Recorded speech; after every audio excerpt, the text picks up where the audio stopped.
Have you ever wondered what would happen if Anakin Skywalker had cloned himself and was given a second chance in the light? Today we are going to explore the galaxy far, far away to discover what would happen if the major events from the universe were altered. What if Anakin had left the Order with Ahsoka? How about if Anakin had been found by Darth Plagueis? We will explore all these questions and more as we ponder. What if? What if Anakin had spared Count Dooku? As Anakin Skywalker stood over the kneeling Count Dooku aboard the Invisible Hand, his blue saber poised at the Sith Lord's throat, he hesitated. Palpatine's voice slithered into his ears. "Do it." The order sent a shiver through Anakin's spine. Dooku looked up at him, exhausted and resigned, but Anakin saw something else in his enemy's eyes: regret. Not just fear, but a quiet understanding of his own fate. "He's too dangerous to be left alive." Palpatine pressed. Anakin's grip tightened. He thought of Obi-Wan, unconscious at his feet, and of the countless lives Dooku had taken in the Clone Wars. But then, he remembered Ahsoka, how the Jedi had turned on her, how they had been so quick to judge. "I shouldn't," he whispered. Palpatine's golden eyes narrowed. "It's not the Jedi way," Anakin declared, deactivating his saber. Dooku's breath hitched, and for the first time in years, the former Jedi felt something unfamiliar: relief. Palpatine scowled, but Anakin had already turned away. With Dooku captured and taken into Republic custody, the Separatist Council was thrown into chaos. Their only remaining leader, General Grievous, called an emergency meeting on Utapau. But the fractured leaders, who had once followed Dooku, were filled with distrust. They did not respect Grievous as they had their former Sith benefactor. Palpatine, meanwhile, watched from the shadows. He had intended for Anakin to strike down Dooku, a necessary step in his apprentice's transformation. But Skywalker's hesitation forced him to rethink his plans. Sensing an opportunity, Obi-Wan Kenobi and a Jedi strike team intercepted Grievous before he could rally the Separatists. On the bridge of the Separatist command ship, Kenobi engaged Grievous in a ferocious duel. The Jedi Master's blade moved with precision, deflecting each of Grievous' savage strikes. A final thrust of blue plasma cut through the cyborg's exposed chest, sending him collapsing to the floor. With Grievous dead and Dooku imprisoned, the Separatist Council surrendered. The Clone Wars were over. The galaxy rejoiced, but Palpatine was far from finished. Sidious moved swiftly. Using the Sith arts, he infiltrated the Jedi Temple, executing Count Dooku and the remaining Separatist leaders. Their bodies were left in a grotesque display, each wound designed to mimic Anakin's fighting style. Then, the whispers began. A security recording, fabricated by Sidious, showed a hooded figure wielding a blue lightsaber cutting down the prisoners. The face was blurred, but the fighting style was unmistakable. The Jedi Council convened, confusion and concern rippling through them. "The footage is altered," Obi-Wan insisted. "Anakin would never." "Wouldn't he?" Mace Windu cut in. His emotions cloud his judgment. "We have seen this before. Remember the Tuscans?" The Republic Senate, fueled by fear and Palpatine's manipulations, declared Anakin Skywalker a fugitive. Anakin barely escaped the purge, vanishing into the underworld of Coruscant. The lower levels were thick with crime and darkness, but they provided shelter from the clones hunting him. He had nowhere to go, until he saw her. Ahsoka Tano. She had sensed the danger before it happened and found him first. "I don't believe it," she said, staring at him. "I know you didn't do this, Master." Anakin's expression darkened. "Then you're the only one." Ahsoka led him deeper into the city's labyrinthine depths. There, she revealed the underground network she had established. Refugees, dissenters, those who knew the truth about the war. Together, they began to unravel the plot against him. Meanwhile, in the Senate, Padme Amidala stood before a furious chamber. "Anakin Skywalker is no traitor," she declared. Boos and murmurs rippled through the hall. Mos Amedda sneered.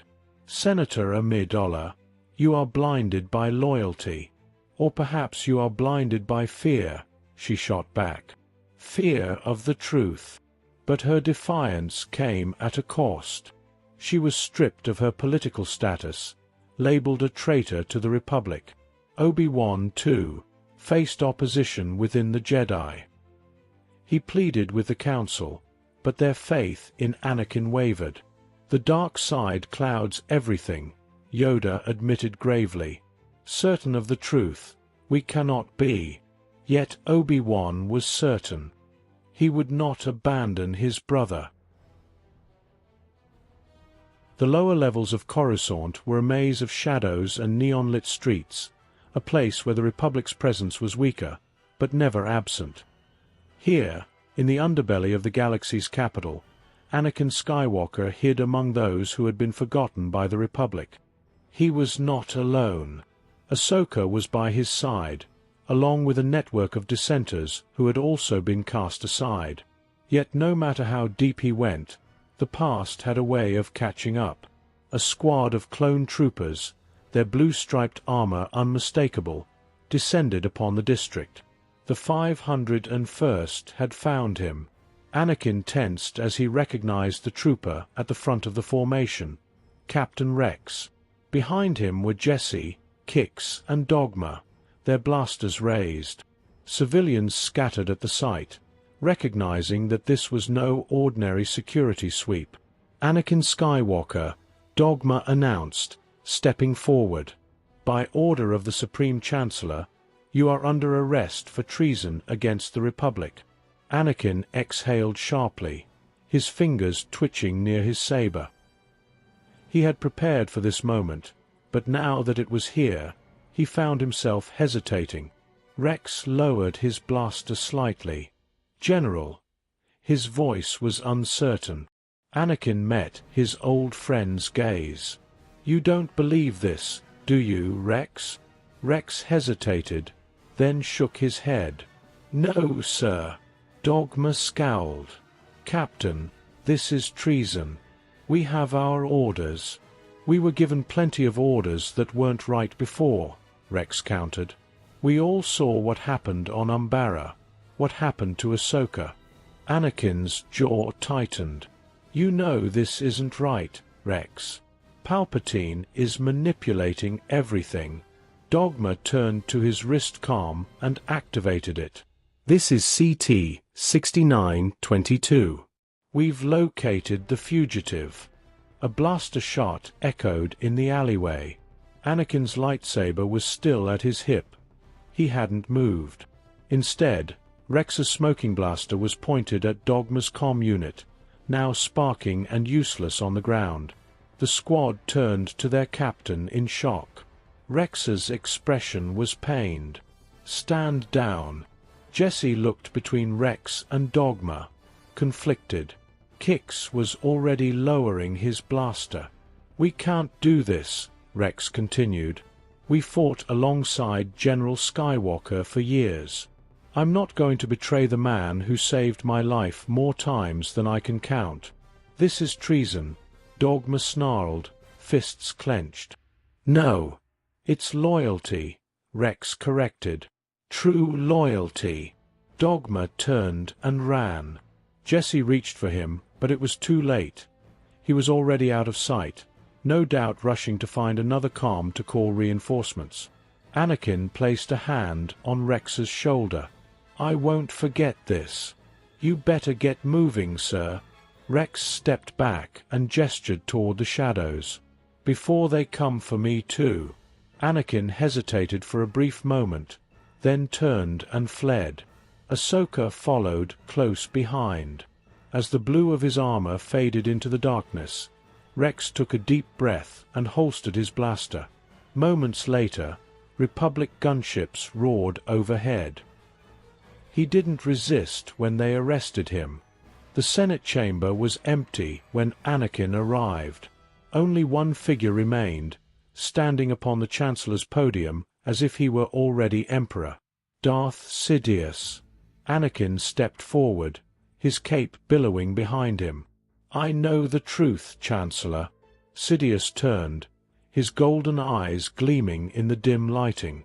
"Do you?" Ahsoka ignited her twin sabers beside Anakin.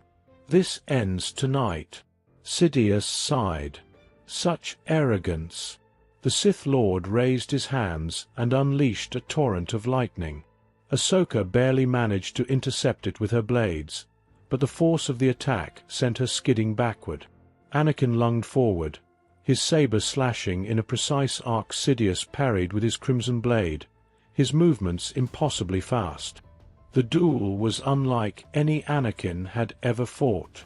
Sidious wielded a style that was as elegant as it was brutal, a whirlwind of motion that forced Anakin to fight with every ounce of skill he possessed. Sparks rained down as their sabers clashed, the energy crackling through the empty chamber. Ahsoka flanked from the side, her white blades flashing in the dim light. Sidious spun, effortlessly redirecting her strikes while keeping Anakin at bay. With a flick of his fingers, he sent Ahsoka crashing into a pillar. "Ahsoka!" Anakin shouted, but he had no time to check on her. Sidious pressed his attack, forcing Anakin onto the defensive. Each strike was calculated to wear him down, to test his limits. But Anakin was more than just a Jedi. He was the chosen one. He drew on the Force, allowing it to flow through him in ways he had never before. His movements became sharper, his instincts faster. He parried Sidious's blade and retaliated with a powerful counterstrike, sending the Sith Lord staggering back. Sidious bared his teeth. Good. Anakin didn't let up. He struck again and again, his lightsaber a blur. Sidious blocked and dodged, but Anakin was relentless. With a roar, Anakin unleashed a powerful Force push, sending Sidious crashing through his own podium. For the first time, Sidious looked vulnerable. Anakin advanced. "This is over," Sidious cackled. "Over? My dear boy. We are just beginning." With unnatural speed, the Sith Lord flipped to his feet and surged forward. He moved with the fury of the dark side, his blade a crimson storm. Anakin barely kept up, his muscles screaming with exertion. Then, with a flick of his wrist, Sidious sent his saber spinning toward Anakin's face. Anakin dodged, but the distraction was enough. Sidious seized him with the Force and hurled him across the chamber. Anakin barely managed to land on his feet. Sidious smirked. "You have great potential, Skywalker. But you lack one thing." Anakin wiped blood from his lip. "And what's that?" "Power." Lightning surged toward him once more, but this time Anakin was ready. He caught it with his saber, channeling the energy. He stepped forward, defying the storm. Step by step, he closed the distance, his strength overpowering the Sith Lord's assault. Then, with one swift motion, he slashed downward. Sidious let out a choked gasp as Anakin's blade severed his arm at the elbow. The Sith Lord staggered back, his face contorted in rage and disbelief. "No," Sidious hissed, trying to summon more power. But Anakin didn't give him the chance. With a final, decisive strike, his blade cut through Palpatine's chest. The Sith Lord collapsed. Anakin stood over him, his breath heavy. The room was silent, save for the faint hum of his lightsaber. The dark presence that had loomed over the galaxy for years was gone. The Jedi burst into the chamber. Anakin stood over the fallen Sith Lord, his breathing heavy. Ahsoka's lifeless body lay at his feet. Mace Windu stepped forward. "Skywalker." The words died in his throat as the Jedi ignited their sabers. Anakin was arrested. Back at the temple, the security footage was reviewed. The truth was undeniable. Anakin was pardoned. But something in him had changed. Padme embraced him, but he did not smile. The Jedi apologized, but he did not respond. Ahsoka was gone. Obi-Wan watched his former apprentice, sensing the turmoil still within him. "What now?" Kenobi asked softly. Anakin looked out at the city, the sky burning with the last remnants of sunset. "Now, I don't know. The war was over. The Sith were destroyed. But the hero of the Republic, the chosen one, was no longer the same man he had once been. And he never would be again. What if Anakin and Ahsoka turned against the Jedi? The great halls of the Jedi Temple felt colder than ever as Ahsoka Tano walked through them one last time.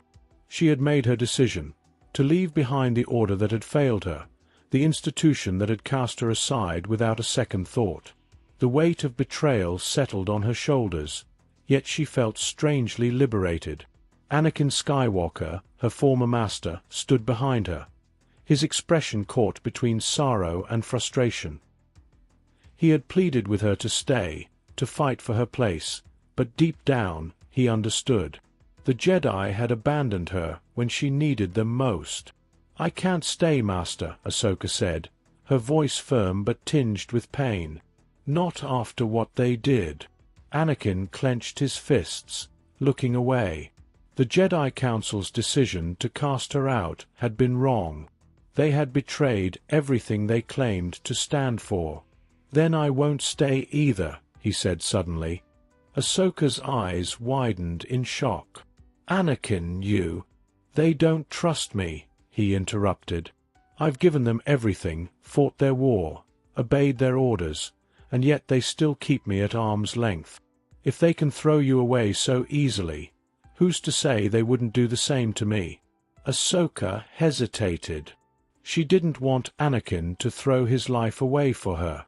But a part of her was grateful. She wouldn't have to walk away alone. And so, they left the Jedi Temple together, stepping into the unknown. At first, life outside the Order was not as difficult as they had feared. Anakin and Ahsoka had their combat skills, their knowledge of the galaxy, and their reputations. They found work as mercenaries, taking contracts from local militias, planetary governments, and resistance groups. They vowed to never take jobs that went against their morals, only working for those who truly needed protection. They liberated oppressed villages, hunted slavers, and sabotaged corrupt warlords. But despite their efforts, they could not escape the anger simmering within them. Ahsoka's resentment of the Jedi Order only grew with time. She still carried the wounds of betrayal, the knowledge that the people she had once trusted with her life had abandoned her so easily. Anakin was haunted by his own demons. Without the structure of the Order, his emotions ran unchecked. His frustration with the Jedi festered, and as time went on, he found himself questioning their teachings more and more. He had followed their code all his life, yet where had it gotten him? "We're doing more good now than we ever did as Jedi," Anakin said one evening, watching the twin suns of a distant world set. Ahsoka nodded but did not respond. She still remembered Obi-Wan's words before they left. "The Jedi are not perfect, but we will always be your friends." Yet, the more she thought about it, the more it felt like a lie. Their life as mercenaries was not as easy as they had first believed. Money was scarce. Honest work that paid well was rare. The more they struggled, the more desperate they became. At first, they took morally grey jobs, escorting smugglers, intimidating politicians, stealing supplies from corrupt officials. But soon, the line between right and wrong blurred. One day, they accepted a contract to eliminate a senator who was allegedly exploiting his people. But when they arrived at his home, They found no proof of his corruption, only a frightened man trying to do his best in a broken system. Ahsoka hesitated. "Anakin, this isn't right." Anakin clenched his jaw. "We need the credits, Ahsoka." She looked into his eyes and saw something that frightened her. Resolve. When the senator tried to run, Anakin cut him down. Ahsoka stared at the body, her stomach twisting. They had crossed a line, and she knew it. But neither of them spoke of it again. Word of their actions spread, reaching the ears of an old friend. Obi-Wan Kenobi had been meditating when he first heard whispers of two powerful warriors. One of them a Togruta, the other a man wielding a blue lightsaber with the skill of a Jedi. He had ignored the rumors at first, but when the Council presented him with a new mission, he could no longer deny the truth. Anakin and Ahsoka had fallen. He tracked them to the Outer Rim, to a barren world where mercenaries gathered to sell their services. There, he found them, his former student and his former friend, dressed in battle-worn armor, their expressions hardened. "Obi-Wan," Ahsoka said, surprised. "I had hoped it wasn't true," Obi-Wan said, his voice laced with sadness. "But I see now that it is. We're not your apprentices anymore, Obi-Wan," Anakin said coldly. "No, you are not," Obi-Wan agreed, igniting his lightsaber. The battle was fierce. Obi-Wan fought with the skill and precision of a Jedi Master, but Anakin and Ahsoka had spent years honing their abilities outside the rigid teachings of the Order. They fought with raw power, their movements unpredictable. In the end, Obi-Wan found himself outmatched. Anakin had grown too powerful, and Ahsoka had mastered new techniques. With a final strike, Anakin disarmed Obi-Wan, his lightsaber skidding across the ground. Obi-Wan fell to his knees, expecting the killing blow. But it never came. "Go back to your Jedi," Anakin said. "Tell them to leave us alone." Obi-Wan picked up his weapon, looking at the two of them with sorrow. "You may think you have escaped the Jedi, but you are still prisoners, prisoners of your own anger." He left them with those final words, but they haunted Ahsoka for days. The Jedi Council did not take Obi-Wan's warning lightly. Ahsoka and Anakin were too powerful, too unpredictable. They had already defeated one of the Order's greatest warriors. If they were allowed to continue down their path, they could become a threat unlike any the Jedi had faced before. They had to be stopped. What had begun as a quiet departure from the Order had escalated into something far more dangerous. Reports from across the Outer Rim painted a grim picture. Two rogue Force wielders, once among the most powerful Jedi, now operating without constraint. It was not just the power they held that frightened the Jedi, but the anger that fueled it. Obi-Wan had faced them once and barely escaped with his life. Now, the Jedi would bring their full force to bear. Mace Windu, Plo Koon, Kyodimundi, Sassy Teen, and Shak Ti led an elite strike force, each accompanied by squadrons of Jedi Knights and clone troopers. Their mission was clear: bring Anakin and Ahsoka in, dead or alive. The ruins of an ancient city on the Outer Rim set the stage for the battle.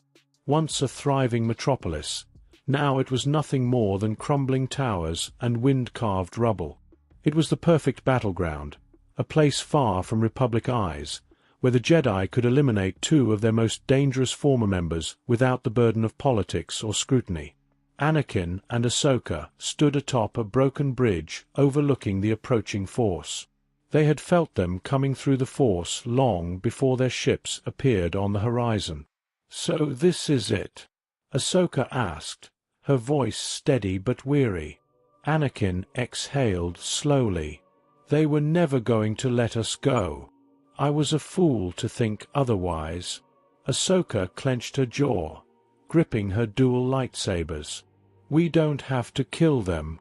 Anakin's face darkened.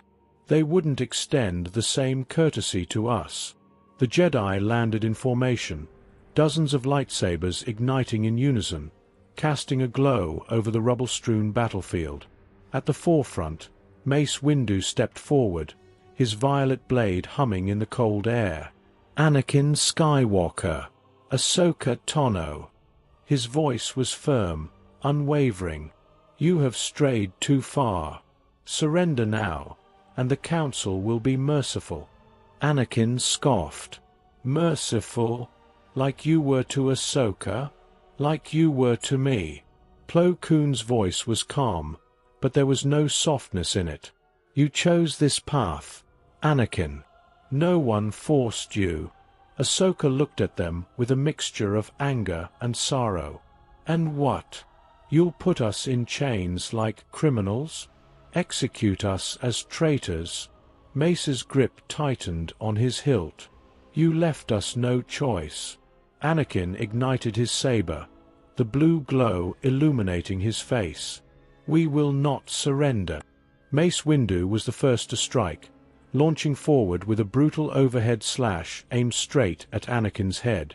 Anakin parried with lightning-fast precision, the clash of their sabers sending sparks cascading down the ruins. Ahsoka was immediately beset by Plo Koon and Ki-Adi-Mundi. She flipped backward, deflecting both of their strikes with her twin blades before landing gracefully on a fallen column.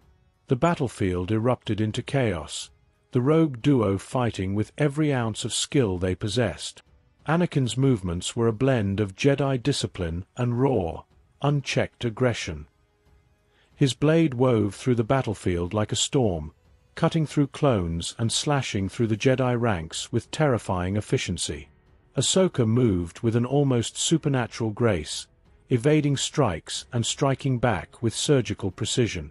She fought defensively, unwilling to kill, but even she knew mercy could only last so long. Mace Windu pressed the attack, his mastery of Vopad pushing Anakin to his limits. Their blades clashed again and again, the sheer force of their strikes shaking the ruins beneath them. Anakin gritted his teeth, pouring his rage into each counterstrike.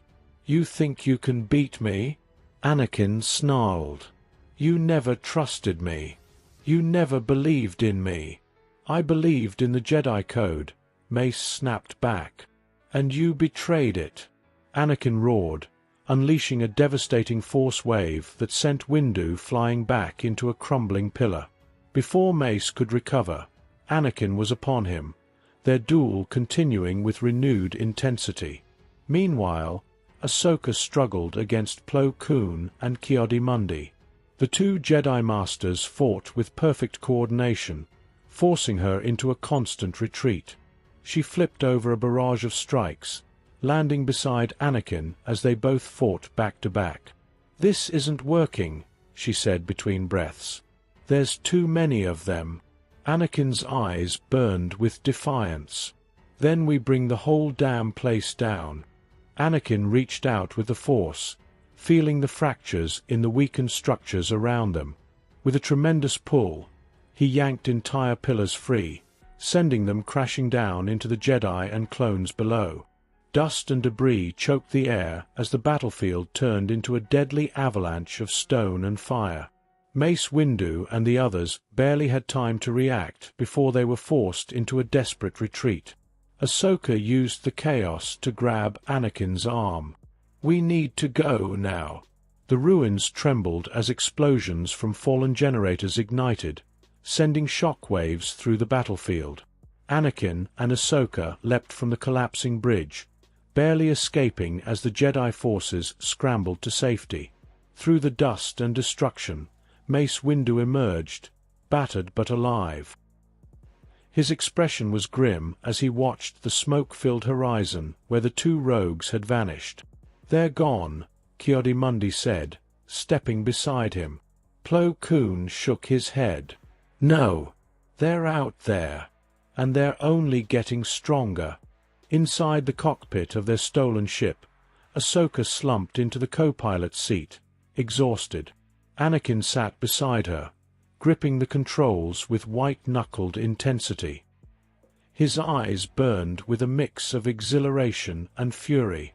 "We have nowhere left to go," Ahsoka murmured. They'll keep hunting us. With nowhere left to run, Anakin charted a course for the unknown regions. There's something out there, he said. Something powerful. I can feel it. Ahsoka, barely conscious, whispered, "Then let's find it." As they disappeared into the darkness of uncharted space, the Jedi Council breathed a sigh of relief. But they knew this was far from over. Anakin Skywalker and Ahsoka Tano were still out there, and one day they would return. What if Anakin was found at birth? The Force stirred restlessly, whispering across the endless sands of Tatooine. Jedi Master Qui-Gon Jinn had always trusted his instincts, and for days, an unseen current in the Force had pulled at him, urging him to travel to this desolate Outer Rim world. And so, he had come. It was in Watto's junk shop that he found the source of the disturbance. A child. A newborn wrapped in tattered blankets, his mother, Shmi Skywalker, holding him protectively as she haggled with a trader over a few credits. The moment Qui-Gon stepped inside, his breath caught in his chest. The Force roared around the boy, brighter and more powerful than he had ever felt before. "This is my son," Shmi said when Qui-Gon inquired about the baby. "His name is Anakin." Qui-Gon could hardly believe it. He knew, in an instant, that this child was unlike any other Force-sensitive he had encountered. "Your son is special," Qui-Gon said carefully. Shmi's expression turned sorrowful. "I know." In the end, Qui-Gon made an unorthodox decision, one that would change the fate of the galaxy. He freed both Shmi and Anakin from slavery, making a deal with Watto. In return, Shmi agreed to allow Anakin to be trained as a Jedi. Tears filled Shmi's eyes, but she knew that this was her son's destiny. "Be strong, Anakin," she whispered as she kissed his forehead one last time. And so, Anakin Skywalker left Tatooine behind before he could ever know a life of slavery, before attachment could take root in his heart. He was raised among the Jedi from birth. The Jedi Temple on Coruscant was a place of learning, discipline, and ancient wisdom. It had stood for thousands of years as the heart of the Jedi Order, housing generations of Force-sensitive students who would grow into the guardians of peace and justice. Among the younglings trained in the temple, one stood apart. Anakin Skywalker. Qui-Gon Jinn, true to his word, returned to the Jedi Temple often to check on Anakin during his early years. However, he never disclosed Anakin's midi-chlorian count, nor did he ever reveal his belief that the boy was the chosen one of prophecy. He did this not out of distrust, but out of a desire to protect Anakin from the crushing weight of expectation. On one such visit, when Anakin was 6 years old, he ran through the temple corridors eagerly, searching for Qui-Gon the moment he sensed his presence. "Master Jinn," the child cried with excitement, bowing formally before standing at attention, his hands behind his back like a perfect little Jedi. Qui-Gon chuckled. "I see Master Yoda has taught you well." Anakin beamed. "Master Yoda says we must always practice discipline." "Discipline is important," Qui-Gon said, kneeling to the boy's level. "But do not let it extinguish your light. The Force is a current. Flow with it, listen to it. It will guide you, even when others tell you to ignore your instincts." Anakin furrowed his brow, considering the words. "Like, trusting my feelings?" Qui-Gon smiled. Yes. Their bond was unique, and Anakin clung to Qui-Gon's wisdom in a way he never did with any other master. But then, everything changed. Qui-Gon Jinn died on Naboo. Anakin, now 9, watched his funeral pyre burn, standing silently beside his new mentor, Obi-Wan Kenobi. "You will be a great Jedi, Anakin," Obi-Wan assured him. "I'll make sure of it." And so, Anakin's path was set. The death of Qui-Gon Jinn on Naboo was a wound that the Jedi Order would not soon forget.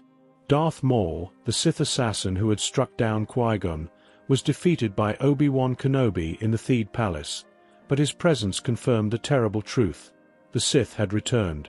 Anakin felt Qui-Gon's loss deeply. His first encounter with death left him shaken, but he did not succumb to grief or anger. Instead, he did what a Jedi should do. He accepted the loss as the will of the Force. During Qui-Gon's funeral, Anakin met Padme Amidala for the first time. She was only 5 years older than him, but even at their first meeting, he felt something strange, something he could not explain. A connection. Padme noticed the sadness in Anakin's eyes as he watched the pyre burn. "You knew him well?" she asked gently. Anakin nodded. "He found me. He saved me." She offered him a small smile. "Then his legacy will live on through you." It was a brief exchange, but one that lingered in Anakin's mind for years to come. Not all who observed Anakin Skywalker had good intentions. Chancellor Palpatine had taken a keen interest in the boy the moment he first saw him in the Jedi Temple.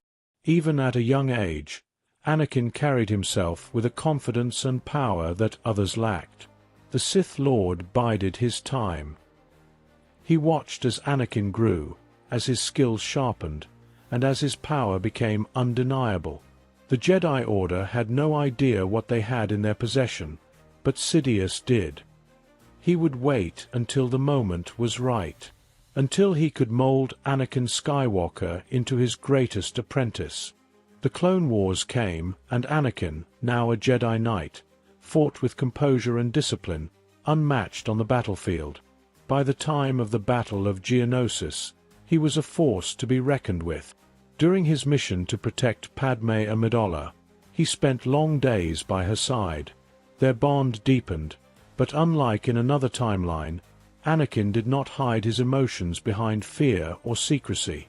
One night, as they sat beneath the moonlit sky of Naboo, Padme turned to him. "You love me," she said softly. Anakin hesitated. I am a Jedi. I should not."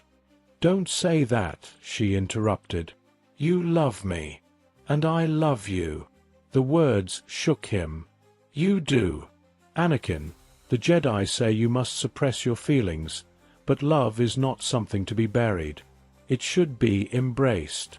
If anyone could find a way to love while still being a Jedi, it's you." For the first time, Anakin considered that she was right. And so, he did not hide their love. Years passed. Anakin became a greater warrior than even Obi-Wan Kenobi. When he finally stood before Count Dooku aboard the Invisible Hand, there was no arrogance in his stance, only absolute focus. Dooku sneered. "Kenobi trained you well.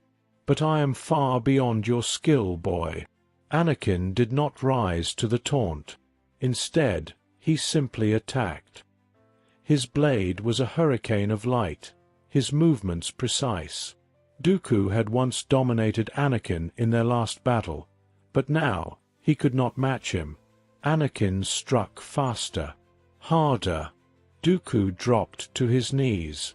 Palpatine leaned forward. "Kill him." Anakin looked at his defeated enemy. "No," he said simply. "It is not the Jedi way." He deactivated his saber and subdued Dooku. Palpatine grew desperate. He showed Anakin visions of Padme dying in childbirth, whispering that only the dark side could save her.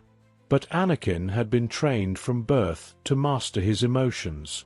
He did not fall into fear.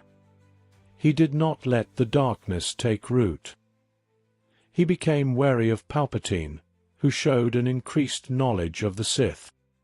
He brought the information to the Council.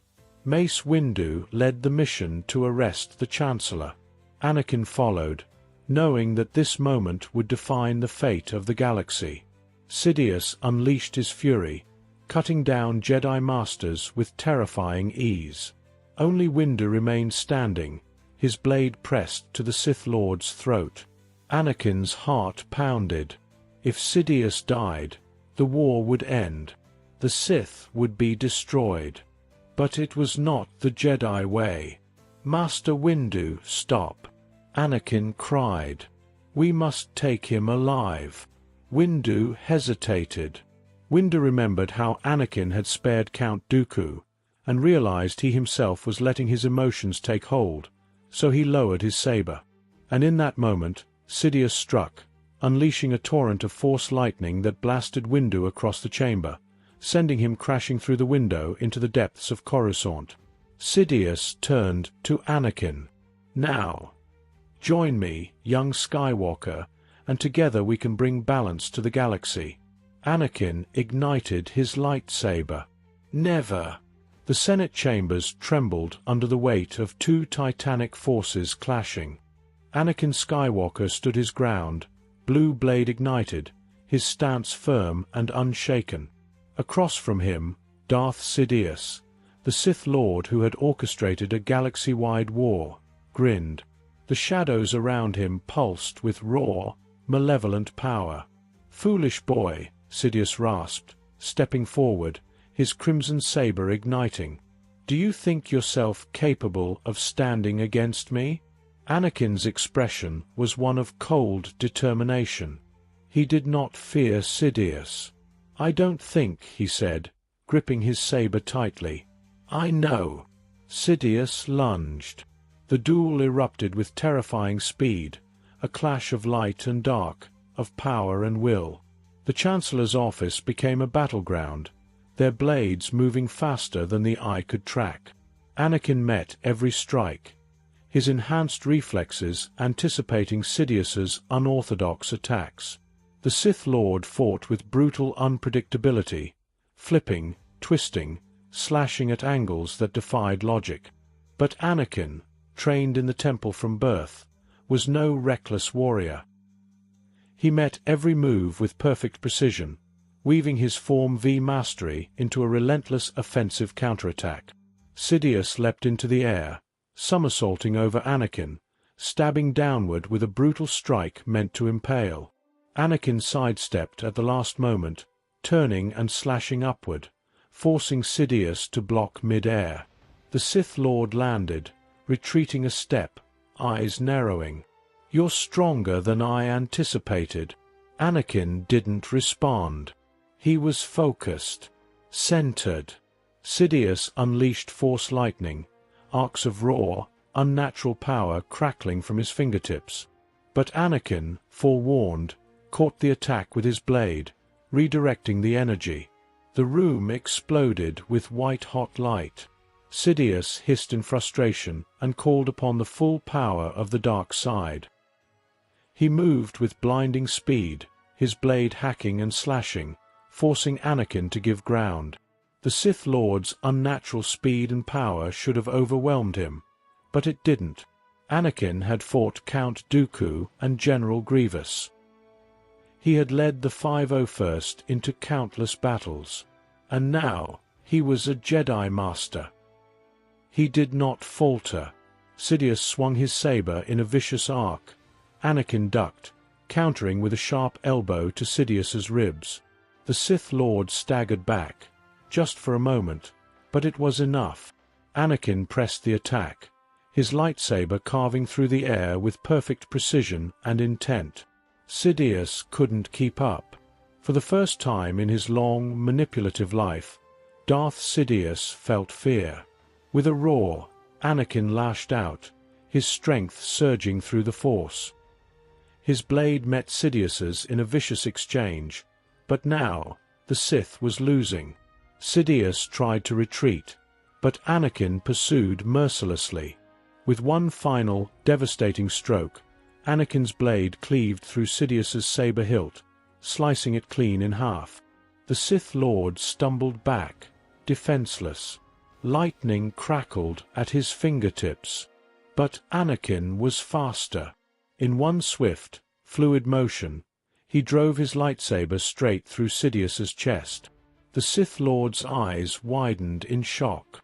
You were meant to be mine," Sidious choked, his voice weak, his body convulsing as the last of his life force fled him. Anakin ripped his saber free, and with one final gasp, Darth Sidious collapsed, his body lifeless. The Dark Lord of the Sith was dead. The Clone Wars were over. The news of Darth Sidious's death spread like wildfire across the Republic. The Senate was stunned. The Jedi Order was in shock. Anakin Skywalker had uncovered the Sith Grand Plan, exposed the Sith's control over the Republic, and single-handedly defeated the greatest enemy the Jedi had ever known. The Jedi honored him. Mace Windu, though gravely injured from his earlier battle with Sidious, awoke to find that Anakin had done what the Jedi had failed to do for centuries. He had brought balance. Grand Master Yoda stood before the Jedi Council, his voice calm but firm. Much debate there has been. Many questions we still have. But of one thing certain we are. He turned to Anakin, his wise eyes filled with respect. A great Jedi, you have become, Master Skywalker. Anakin bowed deeply, not for himself, but for the Jedi Order he had always served faithfully. With Sidious dead and the Clone Wars ended, the galaxy entered a new era of peace. The Republic held free elections, replacing the corrupt Senate with new leadership that truly represented the people. The Jedi reformed, learning from their mistakes and becoming more flexible in their teachings. Attachment was no longer forbidden. Instead, it was guided and balanced with discipline. Anakin and Padme openly shared their love.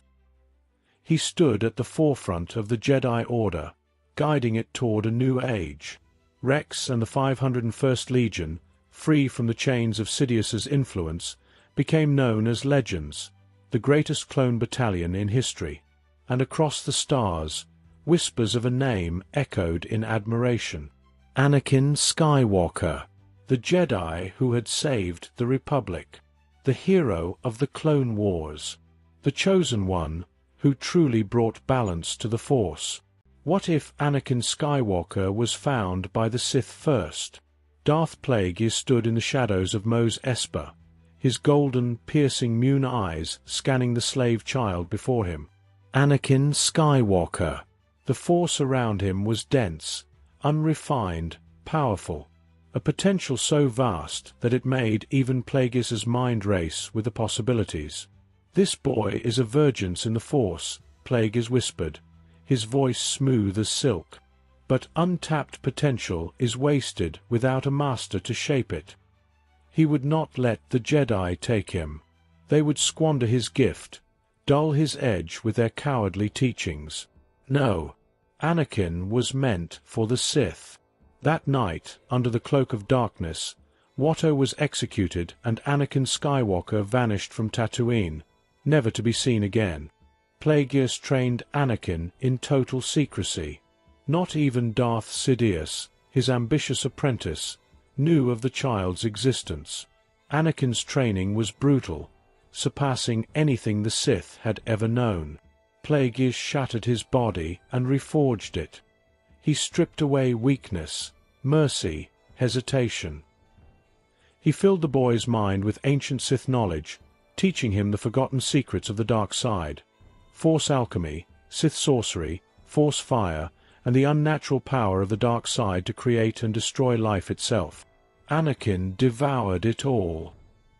He grew not as a man, but as a force of nature, an inevitability. Plagueis did not train an apprentice. He forged a weapon. One night, Darth Sidious struck. The treacherous Sith murdered Plagueis in his sleep, believing himself the new Dark Lord of the Sith. But he had made a grave mistake. In killing Plagueis, he had awakened something far worse. Anakin, now a fully realized Sith Lord in his own right, knelt before the corpse of his master. He did not weep. He did not rage. He simply understood. Sidious would die for this. Not now, not quickly, but slowly. Anakin would burn his empire from the inside out. Darth Plagueis had taught him well. Anakin Skywalker was not a Sith who sought glory or recognition. He was a force of nature, a whisper in the darkness. And now, He would erase Darth Sidious's entire plan, piece by piece. Deep in the heart of Geonosis, General Grievous stood atop a mound of corpses. The bodies of 6 Jedi lay scattered around him, their lightsabers extinguished. Grievous was more than a warlord. He was a Jedi killer, a precision weapon crafted for terror. And yet, he had no idea he was being hunted. Anakin stalked him from the shadows, a silent phantom, watching the cyborg relish in his victories. Anakin had intercepted a transmission. Sidious had instructed Dooku to meet Grievous. The two were to discuss their strategy for the war, and Grievous was only here to test his new skills on Jedi prey. Anakin waited until Dooku's ship exited Geonosian orbit. Then he struck. Grievous barely had time to react as a crimson blade sliced through the air, cutting through his cybernetic leg. The monstrous warlord stumbled, roaring in fury. "Who dares?" Anakin didn't answer. He moved like a phantom, attacking from every direction at once, striking faster than Grievous' processors could react. The cyborg whirled, igniting all 4 of his sabers. But Anakin was already above him, launching downward with a strike that severed Grievous' second arm. Grievous roared in pain, his mechanical eyes blazing with hatred. "You are powerful," he snarled, "but you are no Jedi." Anakin smirked, his golden Sith eyes flashing. "I know." With a final, devastating strike, Anakin drove his lightsaber through Grievous' chest, piercing his primary heart. The cyborg shuddered, his red optics flickering. "You? What are you?" Grievous gasped. Anakin leaned in, whispering into his dying enemy's ear. "The last thing you'll ever fear." With that, he twisted his saber, and General Grievous fell, lifeless. Dooku would never see his general again, but he would soon share his fate. Dooku slept soundly in his fortress on Sereno, secure in his layers of protection, battle droids, sentries, and force fields. But none of it mattered. Anakin slipped past them all, through the ventilation shafts, through the blind spots in the security patrols, through the Force itself, masking his presence in the darkness. He entered Dooku's chambers in silence. The Count of Sereno lay motionless, his breathing even. For all his power, for all his arrogance, he never felt the Sith assassin standing over him. Anakin raised his saber and ignited it directly into Dooku's throat. Dooku's eyes snapped open in horror, but he could not scream. His final moments were silent, his body convulsing as the red blade burned through his spine, his lungs, his heart. Anakin deactivated his saber. Dooku's corpse collapsed back onto the bed, lifeless. No alarms had been triggered. No guards had noticed. Anakin walked out the same way he entered. Count Dooku's legacy ended that night, and no one even knew how. The Techno-Union leader sat in his personal bunker on Metalorn, surrounded by impenetrable defenses. Or so he thought. The lights flickered. A shadow moved. Wat Tamboa turned, his metallic breathing apparatus clicking in alarm. "You!" he shrieked. Anakin did not speak.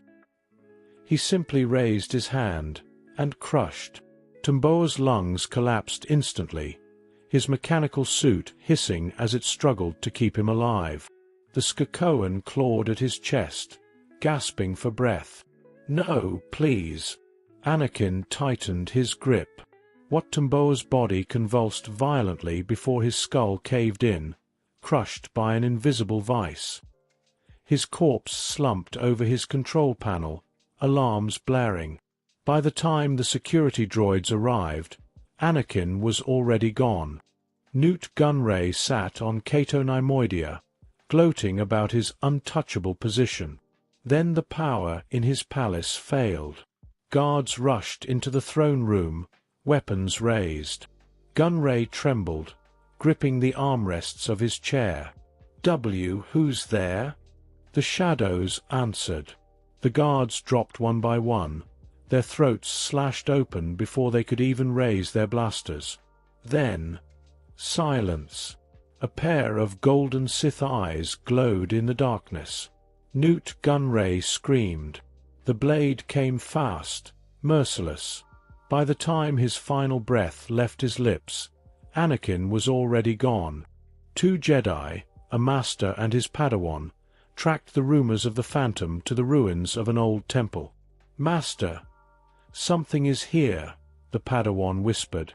The Jedi ignited his saber. "Stay close." The shadows moved. Anakin struck first, his saber slicing through the Padawan's spine before he even felt it. The Master roared in fury, leaping at the Sith with a desperate attack. Anakin caught the Jedi's blade mid-air, using the Force to twist it out of his hands. The Jedi gasped. Anakin thrust forward. The Jedi staggered back, looking down at the red blade piercing his chest. "You!" Anakin twisted the saber. The Jedi collapsed, dead. Anakin stood over the bodies. No witnesses. No records. Only rumors of a shadow in the dark. Sidious would feel the deaths, but he would never find the culprit. He could feel something hunting him, an enemy that knew his every move, that struck at his weakest points. The Dark Lord of the Sith was afraid. Sidious, desperate for a new apprentice, searched the galaxy for a replacement. And Anakin presented himself. He feigned ambition. He pretended to be an eager servant, to be enticed by the Sith teachings. Sidious welcomed him. But it was only a matter of time before the mask came off. One night, as Sidious spoke of the Sith grand plan, Anakin turned to him and smirked. "You still don't understand, do you?" Anakin said, his voice dripping with satisfaction. Sidious frowned. "What are you talking about?" Anakin stepped forward, the shadows twisting around him. "All these years," he whispered, "you've been searching for the one who has been dismantling your empire." Sidious stiffened. The realization struck like a thunderbolt. "That was you," Sidious hissed. Anakin nodded. And then the duel began. The air itself ignited as two Dark Lords unleashed the full fury of the dark side. Sidious attacked first, a tidal wave of Force lightning that could melt Durasteel. But Anakin absorbed it, his body crackling with raw energy, his golden Sith eyes shining through the storm. He threw Force fire, black and red flames that burned the very Force itself, at Sidious, forcing him back. Sidious screamed in rage, calling upon his darkest sorcery. The shadows themselves came alive, tendrils of pure malice lashing out at Anakin. But Anakin countered with Sith alchemy, twisting the darkness into a shield of his own. The two clashed saber to saber, each strike creating shockwaves that shattered the walls around them. Sidious, the self-proclaimed Dark Lord of the Sith, was being overwhelmed. "You are strong," he spat, blood dripping from his lips. "But you are still my apprentice." Anakin smiled.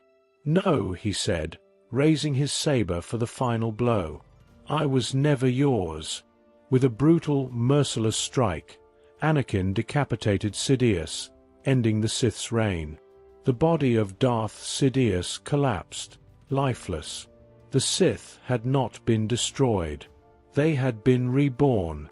Anakin Skywalker stood on the ruins of his fallen enemy. The galaxy was now his for the taking. But he did not wish to rule. Not yet. The Jedi were still a problem. They had been Sidious's enemies. Now, they would be his.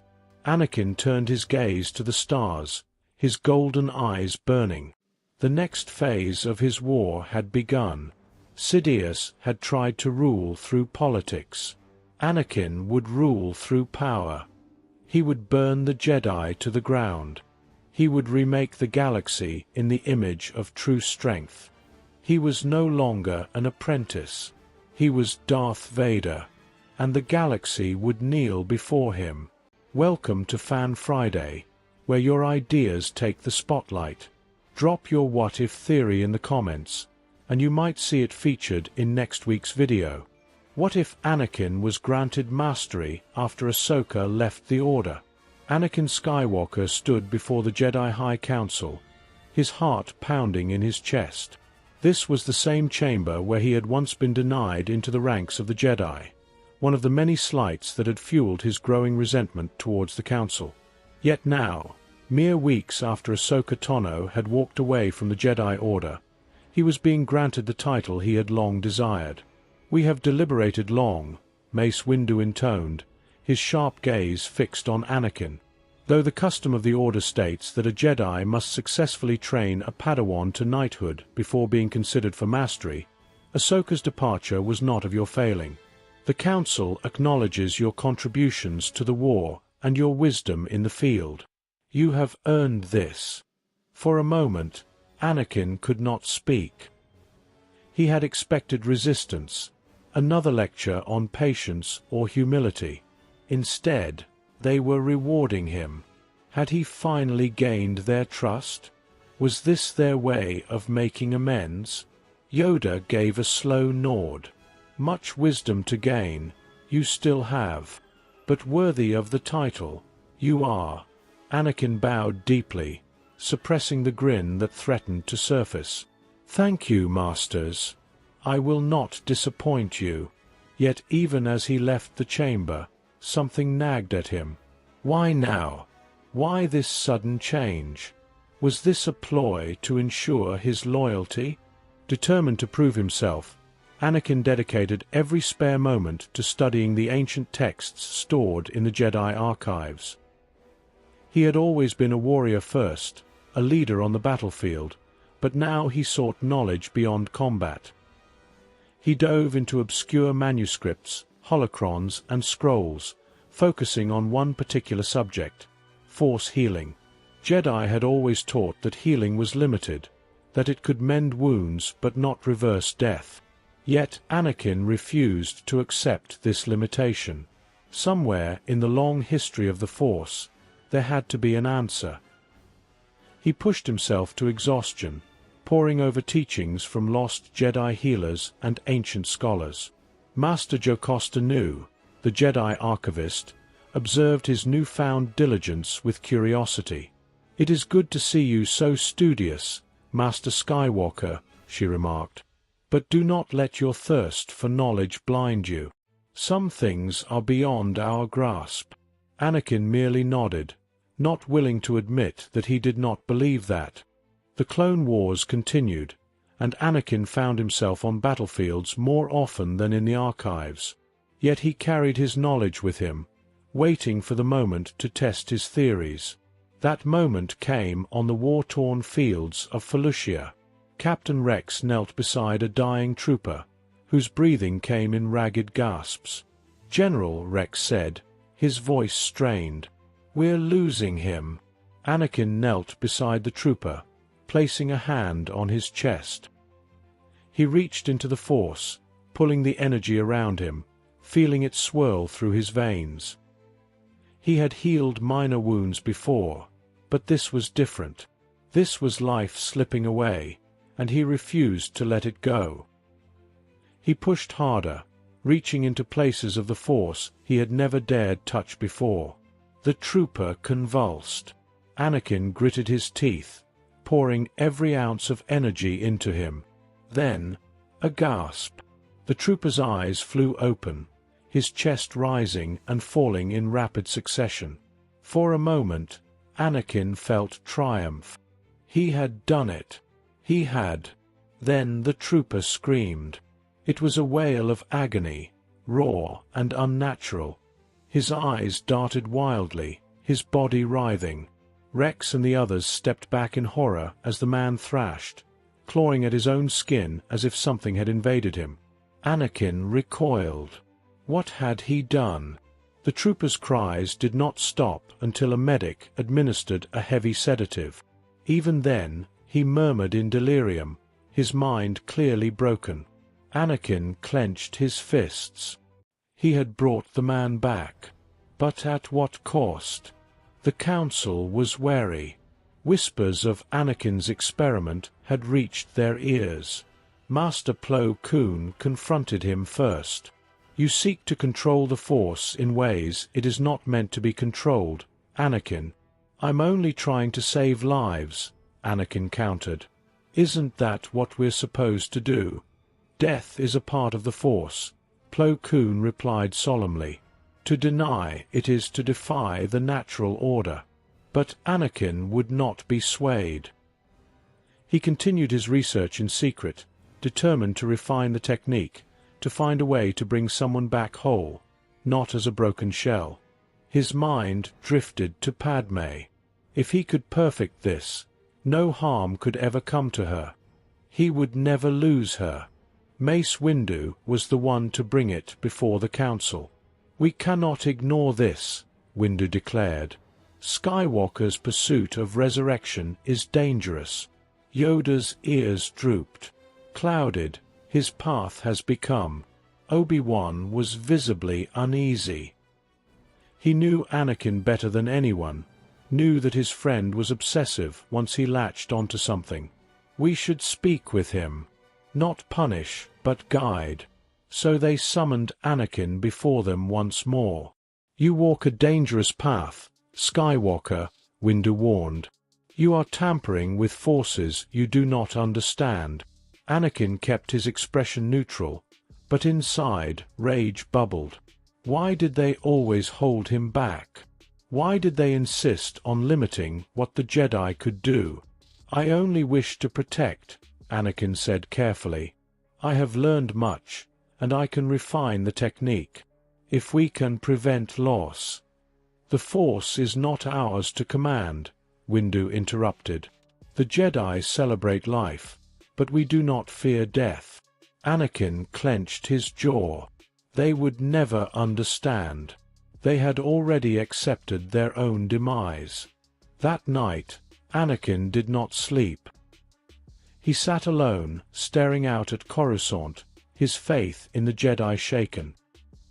He had done everything they had asked, obeyed every rule, fought their war. And yet, they still distrusted him. What if they were wrong? His mind returned to the trooper on Felucia. He had succeeded, even if it wasn't perfect. The answer was close. He could feel it. He only needed more time. He did not know that deep in the shadows, Sidious was watching, smiling. The seed had been planted. Anakin took the council's mistrust to heart. Despite all he had done, all he had sacrificed, they still doubted him. They still saw him as reckless, dangerous. Their fear was suffocating. He had been granted the rank of master, and yet, they still held him back. They denied him access to the true depths of the Force, dismissing his work with Force healing as unnatural. But how could healing, saving lives, be wrong? The thought festered in his mind, twisting into resentment. If the Jedi refused to support him, then perhaps their way was flawed. Perhaps their teachings were incomplete. With nowhere else to turn, Anakin sought out the one person who had always believed in him, the one man who had guided him like a father. Palpatine. The Supreme Chancellor welcomed him with open arms. "My boy," Palpatine said, his voice smooth as silk, "I sense great conflict in you. Tell me what troubles you." Anakin hesitated for only a moment before he spoke. "I've been studying ancient Force techniques the Jedi fear. I brought a clone back to life, but his mind was broken. I need to understand more. I need to know everything about the Force, but they won't let me." Palpatine's expression darkened. "Ah, yes. The Jedi. Always so blinded by their own dogma. They fear what they do not understand. But tell me, Anakin, if you truly wish to master the Force, then why study only one half of it? Anakin narrowed his eyes. What are you saying? There are powers beyond what the Jedi allow. Techniques lost to time. There is a world, Malachor, an ancient place of knowledge. It is said that long ago, Jedi and Sith clashed there in a terrible battle. The ruins still hold echoes of their power. If you truly wish to understand life and death, then you must study the Force from all angles. Anakin hesitated. How did Palpatine know so much about the Sith? But the hunger for knowledge gnawed at him, louder than his suspicions. The Jedi had failed him. They had held him back. If he wanted answers, he would take them for himself. That night, under the cover of darkness, Anakin Skywalker left for Malachor. Anakin's starfighter descended upon the desolate ruins of Malachor, its surface scarred by ancient wars long forgotten by the galaxy. As his ship settled on the cracked obsidian plains, he felt the oppressive weight of the dark side pressing upon him, whispering promises of power in the howling winds. The sky above was shrouded in an eternal gloom, lightning flickering in the distance like the ghosts of the past screaming for vengeance. The ruins of a Sith temple stood before him, its structure an eerie blend of jagged spires and crumbling stone. The closer he stepped, the more the Force hummed with ancient knowledge. The Jedi had warned of this place, of the battle that had once turned warriors to ash, their souls forever trapped in stone. Yet Anakin felt no fear. He sought the truth, no matter the cost. As he ventured deeper into the temple, he found what he sought, a Sith holocron, resting on an altar adorned with skeletal remains. With a deep breath, he extended his hand, allowing the Force to unseal it. The holocron flared to life, bathing the chamber in crimson light. A voice, ancient and commanding, echoed in his mind. You seek knowledge beyond the grasp of the Jedi. You seek dominion over death. Anakin did not flinch. I seek understanding. The holocron twisted in the air, revealing intricate patterns of Sith runes. Then understand this. Life is a lie. Only through will can it be preserved. The Jedi surrender to the Force, but the Sith bend it to their will.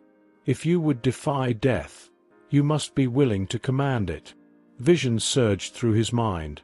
Rituals, incantations, twisted manifestations of the Force used to pull the departed back into the realm of the living. But as he absorbed the knowledge, another presence made itself known. A shimmering figure emerged from the darkness, a spectre clad in Sith robes, its face concealed beneath the shadow of a hood. Anakin Skywalker, the ghost rasped. Do you believe yourself the first to walk this path? Anakin turned to face it, his hand hovering near his lightsaber. Who are you? The figure did not answer. I have seen many who sought to break the chains of death. None succeeded without consequence. I'm not like them, Anakin countered. I won't fail. The ghost's hollow laughter echoed through the temple. They all said the same. The spirit raised its hand, and suddenly, Anakin was consumed by visions. Jedi falling, empires crumbling, his own face twisted in fury and pain. He clenched his fists, grounding himself. The visions did not shake him. I will master this power, Anakin declared. The ghost's form flickered. Then go, Skywalker. Take your knowledge, and pray it does not take you. As the spectre vanished, the holocron dimmed, its secrets now locked within Anakin's mind. Without another word, he turned and left Malachor behind, forever changed. Back among the Jedi, Anakin's presence had shifted. The Council sensed the darkness clinging to him, an aura unlike before. Whispers of his time away spread among the Order, but no one dared confront him outright, except for Obi-Wan, who questioned him with quiet concern. Yet, Anakin gave no answers. His next battle came swiftly, a separatist offensive on Maijito. Clones fell by the dozens, including Jesse, a decorated ARC trooper who had fought at his side for years. Anakin knelt beside his lifeless body, feeling the energy still lingering within. The Jedi would have let him pass on. Anakin refused. He placed his hands on the trooper's chest and called upon everything he had learned. The Force pulsed through him, bending to his will. The soldiers around him watched in horror as Jesse's body convulsed. His eyes snapped open, his wounds sealing as if time itself reversed. The clone sat up, confused, alive, and then he picked up his blaster and rejoined the battle. Anakin rose, breathing heavily. He had done it. He had conquered death. News of his power spread fast. The Jedi were wary, but none faster than Palpatine. An urgent summons brought Anakin to his office, where the Chancellor stood waiting, his golden gaze burning with something new. "I have watched your growth with great interest, Anakin," Palpatine began. "You have achieved what no Jedi before you could. All it took was to tap into the dark. It is time you knew the truth. I am Darth Sidious." Anakin froze. His mind spun, every moment he had ever spent in Palpatine's presence now tainted. The Chancellor, his mentor, his friend, the Sith Lord. "You and I, Anakin, we are beyond the Jedi and the Sith. We can end this war together. Imagine what the galaxy could become under our rule." Anakin ignited his lightsaber. "You underestimate me." The battle erupted in an instant. Sidious unleashed his fury, lightning, acrobatics, red plasma singing through the air. But Anakin was not the Jedi he had once been. He had studied power from both sides of the Force. His movements were calculated, precise, fueled by his knowledge of both light and dark. Blades clashed in a blur of light and shadow. Palpatine's sneer faltered as he realized Anakin was winning.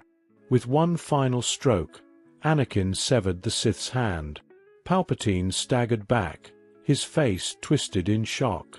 "You were my greatest hope," he whispered. Anakin's blade plunged forward, piercing his chest. Sidious fell. The Sith were no more. The Council was stunned. The war was over. Anakin Skywalker, their rogue student, had done what they could not. Yet Mace Windu's eyes remained hard. "You studied the dark side to achieve this." Anakin did not deny it. "I used the Force in ways the Jedi fear. But I did what had to be done." Over the following months, tensions grew. Anakin walked the halls of the temple, sensing their eyes on him. He was a hero, yet an outcast. Mace Windu, especially, became confrontational, questioning his every action. Finally, Anakin made his choice. He stood before the Council, Padme at his side. "I will not be bound by the Jedi's rules any longer." Yoda bowed his head. "Your path, your own it is. With you, the Force remains." And so, Anakin Skywalker became the 21st Jedi Master to leave the Order. He walked away, not in anger, but in peace. To live, to raise his children, to teach them a path beyond the Jedi, beyond the Sith, a path truly balanced in the Force. What if Anakin Skywalker cloned himself successfully during the Clone Wars? The visions wouldn't stop. Every night, Anakin Skywalker saw the same horrifying image. Padme, his beautiful, strong, radiant Padme, dying in childbirth. He could feel her life slipping through his fingers, no matter how hard he tried to hold on. He wouldn't let it happen. The Jedi would never approve of his methods, but he didn't care anymore. The Force had given him power beyond any Jedi before him. yet it refused to show him a way to save the one he loved most. But science might. Anakin had fought alongside the Kaminoans for years now. They had perfected the art of cloning, creating the Grand Army of the Republic. If they could mass-produce millions of soldiers, why couldn't they replicate two people? And so, in the shadows of war, Anakin Skywalker made a forbidden request. The cloning labs of Tipoca City were hidden beneath stormy oceans, guarded by pristine white corridors and cold, emotionless Kaminoan scientists. Anakin had arrived under the cover of darkness, his identity concealed. The Jedi Order could never know what he was about to do. He met with Taun We, the Prime Minister's chief scientist. "You require a personal cloning project?" Taun We's large black eyes blinked slowly as she considered his request. "I want a failsafe," Anakin said, carefully hiding the desperation in his voice. "2 clones. One of myself, one of Padme. If something happens to us, they will carry on in our place." Taun We tilted her head. This is not the first time a powerful figure has sought to evade mortality. But cloning a Force-sensitive is unpredictable. Anakin's hands tightened into fists. "I don't need your lectures. I need results." She studied him in silence before nodding. "We will attempt it. But this process will take time. And it may fail." Anakin exhaled. "Then we'll keep trying until it works." Thus began the greatest secret project in Kaminoan history, the cloning of Anakin Skywalker and Padme Amidala. The first few attempts failed. The cloned embryos would not accept Anakin's midichlorian count, and the subjects were lost before they even left the stasis pods. Anakin became obsessed. He snuck away from battles, from his duties as a Jedi, to personally oversee the experiments. The Kaminoans were fascinated by the unnatural power flowing through his DNA, but they did not share his desperation. Then, one day, it worked. 2 pods, side by side. Inside them floated perfect replicas of Anakin and Padme, their bodies preserved in a deep stasis, awaiting only the moment they would be awakened. More importantly, these clones would awaken with all the memories of their original selves, up until the moment they were created. Anakin stood before the pods, staring at his own reflection in the glass. If he failed, if he died, this version of himself would take his place. "You will live," Anakin whispered to Padme's clone. "No matter what happens. I won't lose you." But the Clone Wars raged on, and Anakin Skywalker hoped he would not live to see his creation awaken. Months passed. The war ended. Anakin Skywalker was gone. Padme Amidala was dead. The Republic was no more. And the galaxy had forgotten about 2 slumbering souls beneath the oceans of Kamino. Until Omega gave the order.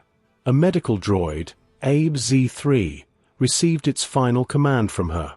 "Activate Project Skywalker." The lab hissed to life, red warning lights flashing. The stasis pods opened, spilling liquid onto the pristine Kaminoan floor. And Anakin Skywalker awoke. His first breath was sharp and pained, as if he were taking in air for the first time. Memories flooded his mind. The Clone Wars. Obi-Wan. Ahsoka. Padme.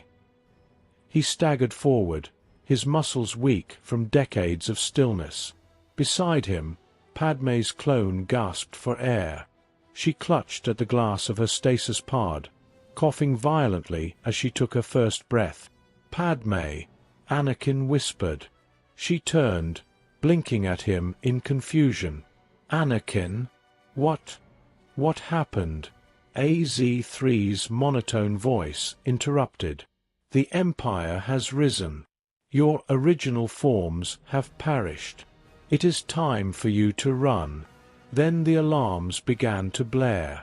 The Bad Batch had been waiting.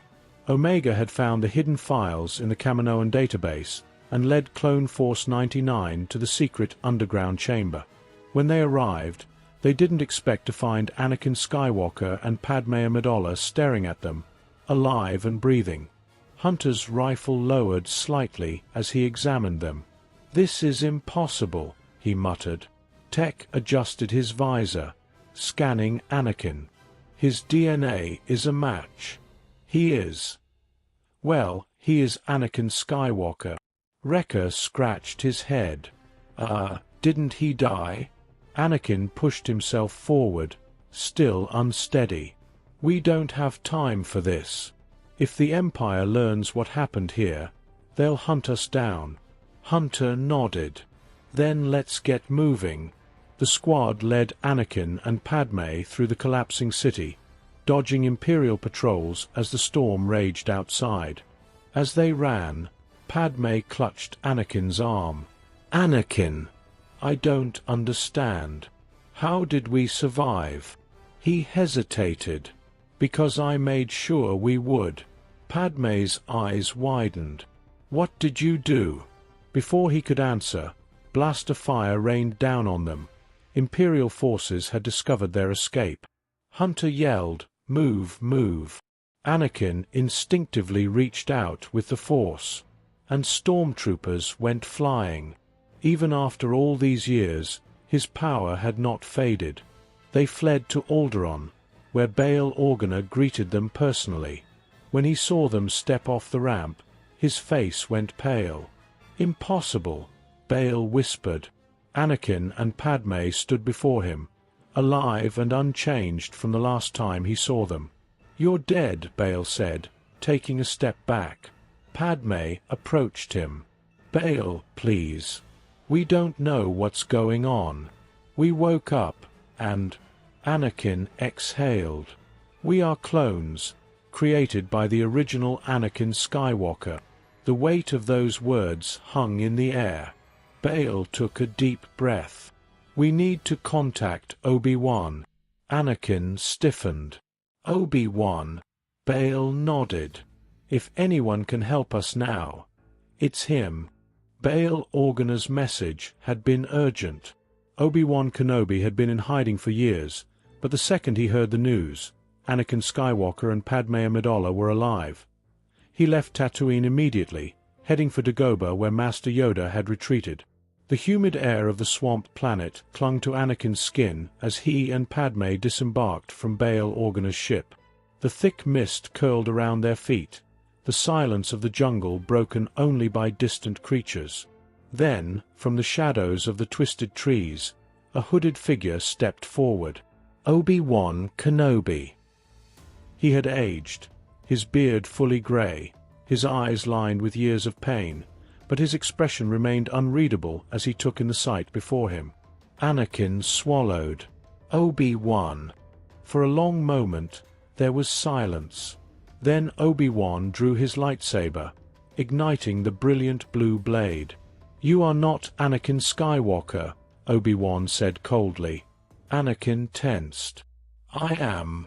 Anakin Skywalker died, Obi-Wan continued, stepping forward. "Killed by Darth Vader. I will not let this be another trick of the Sith." Padme moved in front of Anakin. "Obi-Wan, please, it's him." Obi-Wan's jaw clenched, his fingers twitching on his saber. He reached out through the Force, trying to feel the truth, and then, suddenly, he staggered. Because what he felt was not Vader. It was Anakin. The same presence he had known for years, untainted by the darkness. Obi-Wan's lightsaber lowered slightly. This is impossible." Anakin exhaled. "I wish it was."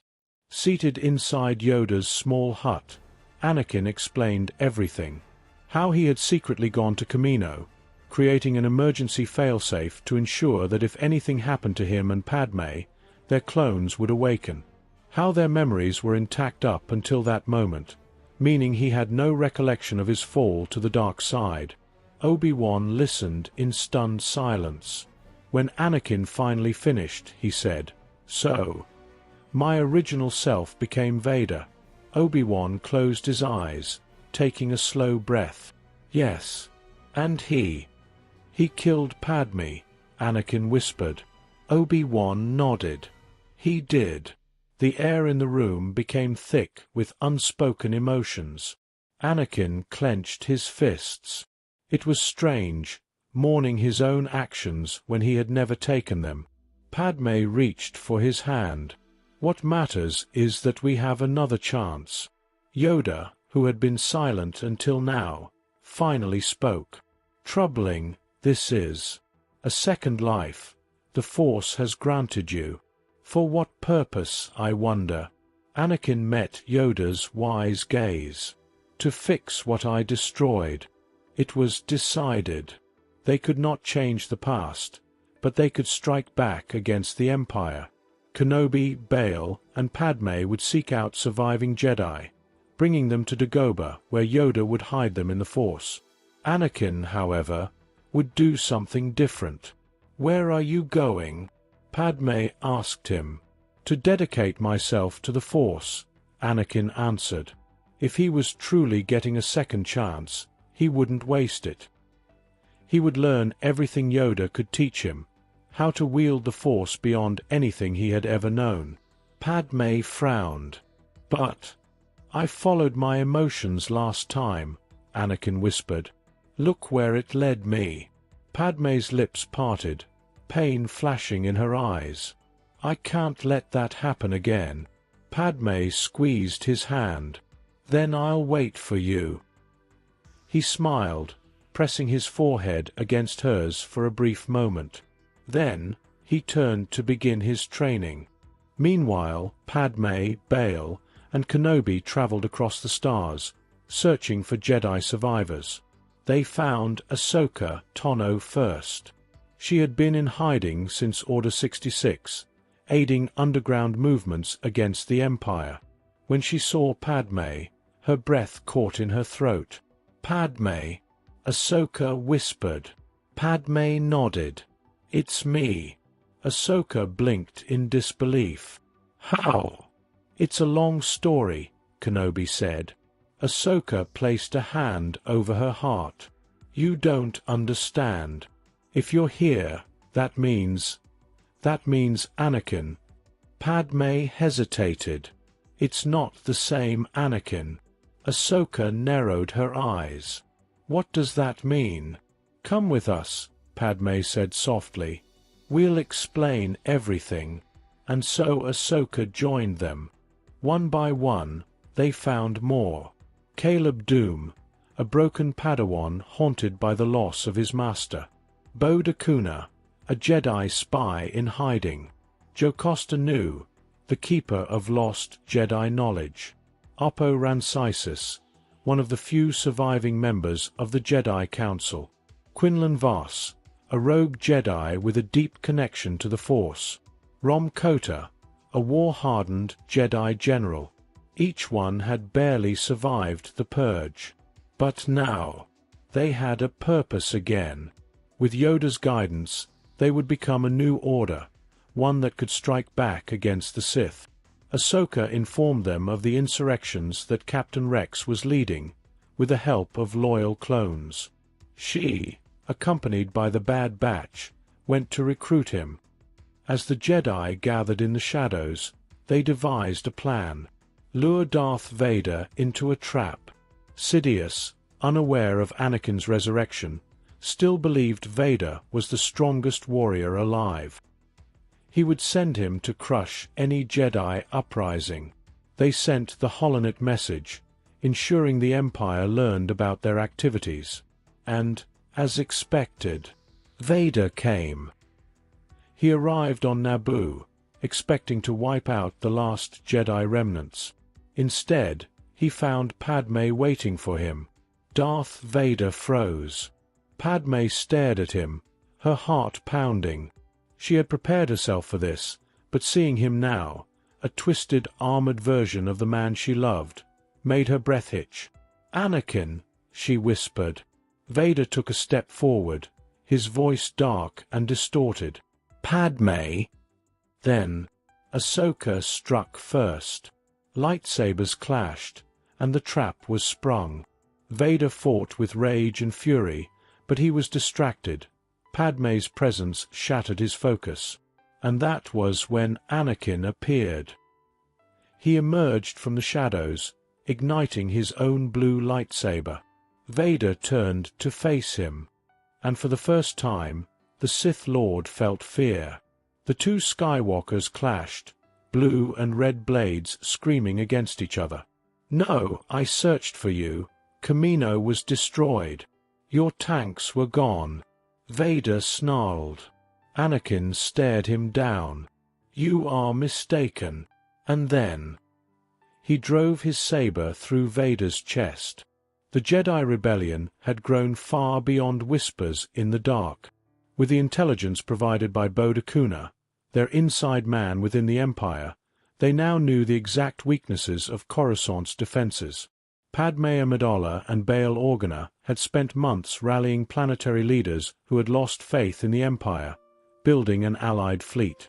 Now, with ships from Mon Cala, Chandrila, Naboo, Corellia, and even Mandalorian rebels, they had amassed a force strong enough to challenge the Imperial Navy. But the battle ahead would not be easy. Sidious had fortified Coruscant with legions of stormtroopers, Sith loyalists, and Imperial warships. At the heart of it all was the Imperial Palace, where the Emperor resided. That would be their target. And so, the battle began. From hyperspace, the rebel armada emerged, a colossal wall of warships blinking into reality over Coruscant. Mon Calamari cruisers, Corellian corvettes, Naboo starships, and Mandalorian war frigates rushed forward, forming a battle line against the Imperial fleet. At the helm of the rebel forces stood Admiral Raddus, commanding from his flagship. His deep voice rumbled across comms. "All ships, engage at maximum firepower." The space above Coruscant erupted into war. Star destroyers unleashed turbo-laser barrages, battering rebel ships as squadrons of TIE fighters screamed through the void. But X-Wings, Y-Wings, and ARC 170 starfighters met them in kind, weaving through blaster fire, returning deadly precision shots. As the capital ships exchanged volley after volley, Coruscant's planetary defenses activated, anti-air turrets spitting lethal bolts of plasma into the sky. But the rebels had a plan. Led by Ahsoka Tano, Rom Kota, and Captain Rex, the Jedi and clone forces deployed from hidden transports, breaching Coruscant's underbelly. It was time to take the fight to the surface. From the streets of Coruscant, the clone rebellion emerged. Rex, the Bad Batch, and the last loyal clones surged forward, blue-marked armor clashing against white-plated stormtroopers. Blaster fire filled the air, the streets becoming a battlefield of chaos and destruction. Rom Kota, wielding his green lightsaber, cut through Imperial troopers with the brutal efficiency of a warrior who had fought countless wars. "Move forward. We take the Imperial Palace, or we die trying," Kota roared. Ahsoka was everywhere at once, her twin white sabers dancing through the battlefield. With a force-empowered leap, she landed atop an AT-ST, driving her blade into its head and sending it crashing to the streets. Explosions rocked the battlefield as clone artillery shattered defensive lines, and Mandalorian commandos jetpacked through the skies, firing on stormtroopers from above. The Empire was being overwhelmed. But their mission wasn't over yet. While the battle raged outside, a smaller force infiltrated the Imperial Palace. Anakin, Yoda, Obi-Wan Kenobi, and Oppo Rancisis slipped through the fortress's defenses, using their mastery of the Force to avoid detection. They moved swiftly through gilded halls, sensing the overwhelming darkness that loomed ahead. And then, they reached the Emperor's throne room. The doors slammed open, revealing the darkened chamber where Darth Sidious waited. The Emperor sat upon his throne, his golden eyes gleaming as he observed the Jedi before him. His Praetorian guards, clad in blood-red armor, stepped forward, their electrostaffs crackling with deadly energy. Sidious smiled. "So, you have come to die." Obi-Wan's expression was grim as he ignited his saber. "Not today." With that, the battle began. The red-armored guards were blindingly fast, their staff strikes aimed at vital points. Oppo Rancisis, the Serpentine Jedi Master, twisted through the air, his green saber deflecting strikes as he countered with precise, controlled strikes. Obi-Wan, ever the defensive duelist, parried and countered, slipping between the guards like a shadow. The clash of lightsabers and electroblades filled the room, but the two Jedi Masters held their ground, proving why they were some of the Order's finest warriors. But as they battled, Sidious turned his attention to Anakin. "You should not exist," Sidious sneered, his cloak billowing as dark energy coiled around him. "Yet here I stand," Anakin replied, his blue saber igniting in defiance. Sidious cackled, and then struck. Lightning erupted from his fingers, but Yoda was faster, leaping forward and absorbing the energy with his hands before redirecting it back. Sidious hissed and raised his own crimson blade, meeting Anakin's head-on. The room shook as they clashed, their sabers flashing in bursts of blue and red. Sidious fought with mastery beyond anything Anakin had ever faced. His movements were blinding, his strikes impossibly precise. But Anakin was stronger now. He matched the Sith Lord strike for strike, his power surging with every moment. "Your arrogance blinds you, Sidious," Anakin roared, his saber blazing with raw energy. Sidious snarled, summoning Force fire, sending a torrent of burning energy at Anakin. But Anakin absorbed it, twisting it with his will, and hurled it back. Sidious screamed as the flames of his own darkness consumed him. Yoda took the opportunity, leaping onto the Emperor, his saber piercing Sidious's blackened heart. A final shriek of agony filled the chamber, and Darth Sidious, the last Sith Lord, fell. The holonet transmission went out across the galaxy. Led by Bail Organa and Padme Amidala, the truth was revealed to the people. Sidious was dead, and the time of the Empire was over. The news spread like wildfire. Planet after planet rebelled, Imperial forces surrendered, and the tyranny of the Sith crumbled overnight. And in the ruins of the battle, as the dust settled, Anakin Skywalker stood victorious. In the following months, the remaining Jedi came together. Dagobah became the new sanctuary for those who had survived, a place where a new Jedi Order could be born. Ahsoka, Obi-Wan, Yoda, and Anakin taught the next generation, ensuring that the mistakes of the past would not be repeated. Anakin stood before Padme, his hand in hers, looking out at the galaxy he had saved.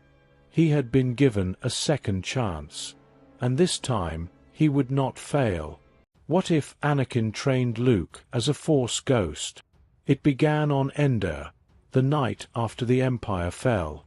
Luke stood alone, gazing up at the fading embers of Vader's funeral pyre, lost in thought. Then he felt it, a whisper in the Force. "Luke." He turned sharply. Before him stood Anakin Skywalker, his form shimmering in the moonlight, bathed in the blue glow of the Force. "Father," Luke whispered, barely believing his eyes. Anakin smiled, a true smile, no longer burdened by the weight of Darth Vader. "There's much we need to discuss, my son." For weeks, Luke meditated under Anakin's guidance, learning not just Jedi philosophy, but something more, the idea of true balance. The Jedi were wrong, Anakin admitted one evening, his voice tinged with regret. So were the Sith. Both were blinded by their extremes. True power lies in balance, Luke. Strength with compassion, discipline with freedom. Luke listened intently, realizing that his father was not just teaching him the Jedi way, but forging something new. A new order. An order of balance. But first, there were dangers ahead.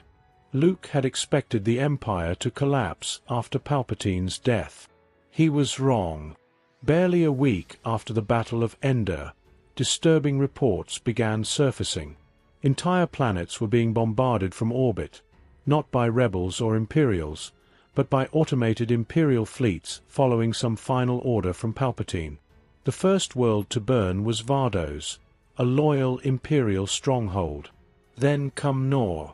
Then Burnan Khan. It made no sense. Why would the Empire destroy its own? Leia called an emergency council meeting, where New Republic intelligence presented its findings. A captured Imperial officer, desperate to save his own skin, told them the name of the operation. Operation Cinder. Luke listened intently as Mon Mothma read the decrypted transmission aloud. If I fall, the Empire falls with me. We will leave nothing behind. Let my enemies inherit only ash. The room was silent. Then Luke felt a presence at his side. His father. Palpatine was always afraid of losing power, Anakin said. He would rather burn the galaxy than let anyone else have it. Luke turned to the Council. Then we have to stop this. We have to stop it now. Leia nodded. I'll mobilize the fleet. But this is bigger than just us. We need to know what else Palpatine had planned. That was when Anakin spoke again, his voice edged with something darker. This is only the beginning, Luke. Palpatine's true secret isn't Operation Cinder. It's what he found in the unknown regions. That's where the real danger lies. Luke frowned. What did he find? Anakin's spectral form flickered, his expression distant. I don't know. But whatever it was, he spent years searching for it. And if the Sith cared about it that much, you need to find it before anyone else does. Luke had spent months tracking Imperial remnants, following the faintest whispers of Palpatine's secrets. But it was on the ruined world of Buesis, one of the Emperor's former strongholds, that he found his first true lead. He had come alone. Walking through the shattered remnants of Palpatine's personal vault, Luke could feel the darkness lingering in the air. The walls were lined with holocrons, ancient artifacts of Sith history. But it was one datapad, left half-burned among the wreckage, that caught his eye. A single name. Exegol. The moment he read it, the Force trembled around him. Anakin appeared beside him, his expression grim. "You've found it." Luke turned to his father. "You recognize the name?" Anakin hesitated. "I heard Palpatine mention it once, long ago. He spoke of it as a place of resurrection, a world where the Sith could never truly die." Luke's grip tightened on the datapad. He had to go there. But he wouldn't go alone. Leia had insisted on sending New Republic scouts ahead of him. They never returned. So Luke took his X-Wing and went alone, guided only by his father's whispers in the Force. For days, he drifted through the unknown regions, navigating black holes and violent solar storms, following a pull that was not entirely his own. And then, at last, he saw it. A shadowed world, wrapped in crackling blue lightning, hidden deep within an impossible nebula of swirling darkness. Exegol. Luke landed in the depths of a massive storm, his ship nearly torn apart by the atmosphere. The ground was slick with blackened stone, the air thick with the scent of something old, something ancient. He moved forward, his lightsaber ignited, its blue glow barely cutting through the suffocating darkness. Anakin's voice whispered at his side. "This place is a tomb." Luke reached the catacombs, a vast chamber lined with towering statues of ancient Sith lords, their eyes hollow, their faces twisted into grotesque snarls. Then he heard it. Chanting. He crept forward, heart pounding. At the center of the chamber stood dozens of hooded figures, Sith worshippers, clad in blood-red robes, surrounding a massive cloning vat filled with crackling green liquid. And inside it, Luke's stomach turned, the broken, lifeless husk of Emperor Palpatine. His half-decayed face twitched, eyes flickering with something that was not quite life but not quite death. One of the cultists turned suddenly, sensing Luke's presence. The chanting ceased. Then came the screams. Luke leapt into battle, his lightsaber slicing through the darkness, cutting down cultists as they lunged for him with twisted, dagger-like weapons. The chamber exploded into chaos. Lightning crashed from the ceiling as the Sith cultists unleashed their dark power, sending waves of crimson energy crashing toward Luke. He deflected them, weaving through the storm, his every movement guided by instinct, by the Force, by Anakin. Then, a voice, deep and fractured, echoed through the chamber. "You cannot stop me." Palpatine's rotting form twitched inside the vat. Luke turned, thrusting out a hand, and with a single, focused thought, he shattered the cloning chamber. The green liquid poured out onto the stone floor, and Palpatine's form crumbled, decayed beyond repair. The Sith cultists screamed in agony, their connection to the dark side severed as their master finally perished. The temple began to collapse, the dark energies of Exegol imploding upon themselves. Luke raced to his X-Wing, barely escaping as the planet burned behind him. In the cockpit, his breath came heavy. Then Anakin's voice came again. "It's over, Luke." Back on Coruscant, Luke stood at the ruins of the Jedi Temple, gazing at the rising sun. Leia stood beside him, arms crossed. "It's really over then?" she asked. Luke nodded. "Palpatine's gone. Forever, this time." Leia exhaled, looking over the horizon. "What now?"